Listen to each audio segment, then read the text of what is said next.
March 3rd, being a Thursday. I don't know, about minus 10, 12 maybe, but it's a nippy one. We still got that moisture in the air.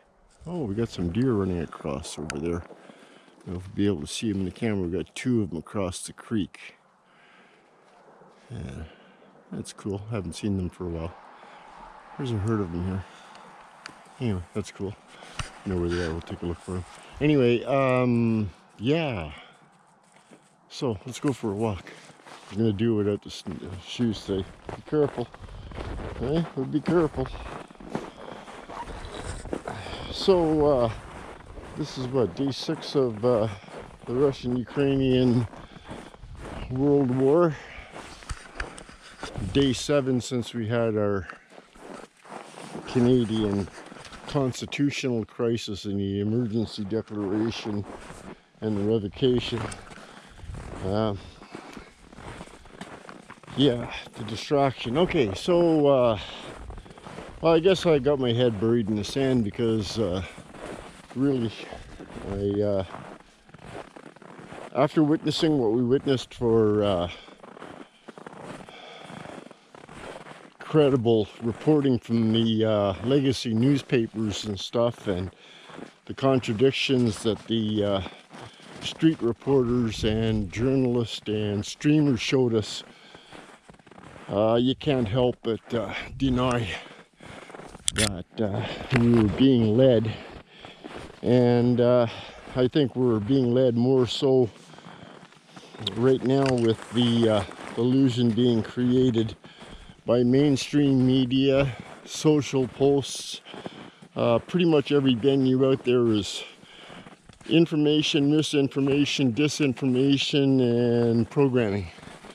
By legacy media, by interested parties within the war, right? It's a information war. It's a war against the people for the minds, and to allow governments to gain power and support. And I think this is ties in directly with the globalist agenda, Klaus Schwab and his crew, and World Economic Forum. NATO is a tool, I think, being used in this particular instance. And is the button going to be pushed? Well, you know what? I'm going to say no. Russia's got a lot of reasons to do what Putin's doing in terms of prior agreements being broken by NATO and the United States and their allies. That's undeniable. But I think NATO and the globalists, the World Economic Forum, and media have hijacked it to turn it, or I think they're responsible for it being a catalyst to the potential of a real world war. But you know what? Not a damn thing I can do about it. Not that.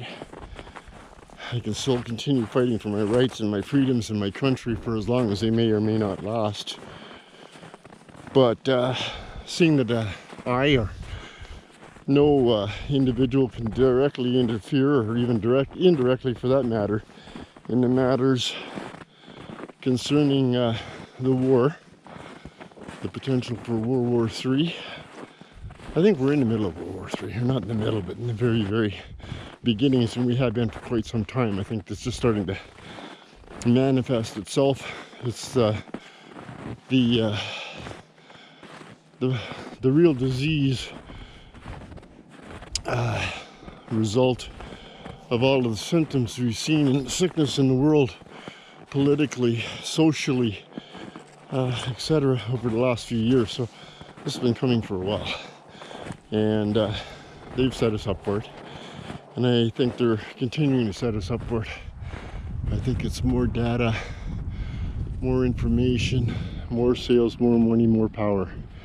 That's what it boils down to. So I'm going to be happy through the whole thing and continue with my concerns that I have in general life, health and kids and grandkids, and freedoms and rights for them as they grow older, assuming that I'm right about the show. And look at this crazy dog. And I guess I'm just going to live my life out blissfully as I was before, with the same concerns. And if the button goes, oh well, somebody pushes it. I just hope the fuck we don't survive, or I don't survive anyway. That's the biggest thing I think people are making a mistake on. In case we survive is what you should be prepping for, not to survive. In the event of a nuclear war, global devastation, whatever the case is, societal collapse.